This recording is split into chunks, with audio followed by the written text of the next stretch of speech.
Chapter 13. Chapter on Susambhava.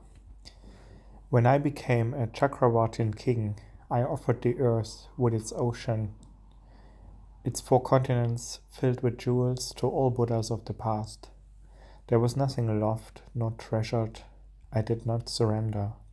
So I might fully seek the Dhammakaya. For eons I gave even my cherished life, as I had done for innumerable eons past, during the reign of Sugata Ratnashikin.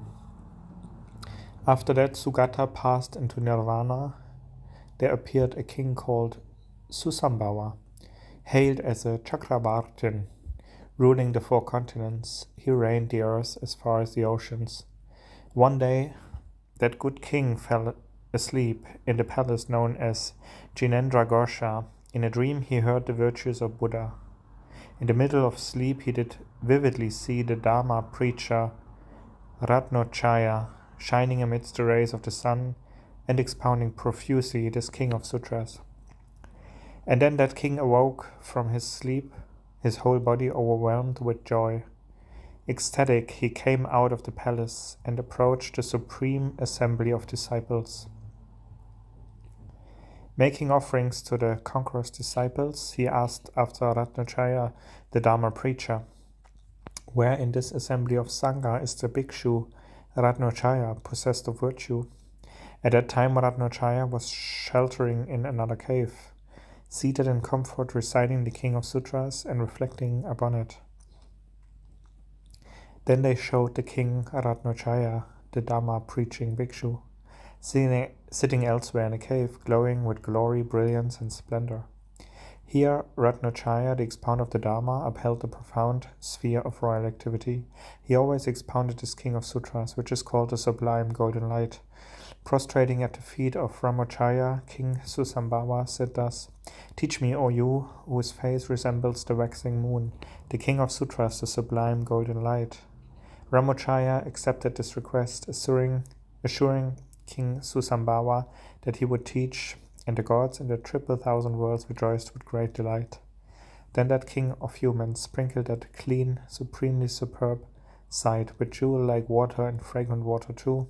He carpeted the ground with loose flowers and set up a throne. Embellishing the throne with umbrellas, with victory banners and thousands of rasals, the king sprinkled that throne with colorful sandalwood powder.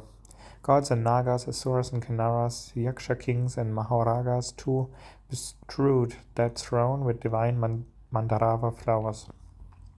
Inconceivable, uncountable devas, as well as hundreds of thousands of millions of gods, hungry for the Dharma, strewed Ratnochaya with salad-tree flowers as he left his cave. Ratnochaya, the Dharma-preaching bhikshu, having thoroughly washed and dressed in clean clothes, he approached that throne seat, pressed his palms together and prostrated to it. Floating in the sky above the Deva kings, goddesses and gods scattered Mandarava flowers and filled the sky, with music resounding from innumerable hundreds of thousands of instruments. Then Ratnochaya, the Dhamma-preaching bhikshu, remembered the 10-direction 100,000 million Buddhas. He ascended the throne and remained seated upon it, then generated a heart full of kindness for all beings. He perfectly produced a mind of compassion and expounded the sutra to King Susambhava. Pressing his palms and prostrating, the king accordingly rejoiced. Moved by the Dharma, his eyes shed tears, his whole body was overcome by bliss. At that time, King Susambhava, in order to venerate this sutra, took hold of Chintamani, the king of jewels, and made this dedication for all beings' sake. May there now rain down in Jambudvipa ornaments made of 7 jewels, and great riches that bring peace and well-being to beings in this world. Lord, there on the 4 continents the 7 jewels that then rain down. Armlets, necklaces, and earrings, food, drink, and clothing rain down too. King Susambhava saw this cascade of jewels raining down upon Jambudvipa, and presented the jewel-filled 4 continents to the order of Ratnashikin. I, the Tathagata Shakyamuni, was that king called Susambhava, who at that time completely gave up the 4 lands and the jewels therein. The Tathagata Akshobhya was Ratnochaya, the Dharma-preaching bhikshu, the one who expounded well this sutra to King Susambhava. At that time I heard this sutra and accordingly rejoiced in it. Due to that very virtuous deed, hearing the Dharma and rejoicing well, I have gained this body of golden blue, endowed with marks of 100 merits. Beautiful to behold and intensely enchanting to the eye, it gives delight to thousands of millions of gods. When beings behold this body, they will always obtain a body of joy. For 99 billion eons, I became a Chakravartin king. For numerous hundreds of thousands of eons, I ruled as a lesser king. For inconceivable eons, I became Chakra, and likewise Brahma. With a tranquil mind, I have found the inconceivable 10 powers, whose extent remains ever immeasurable. Equal to that is the mass of merit, gained by hearing the Sutra and then rejoicing.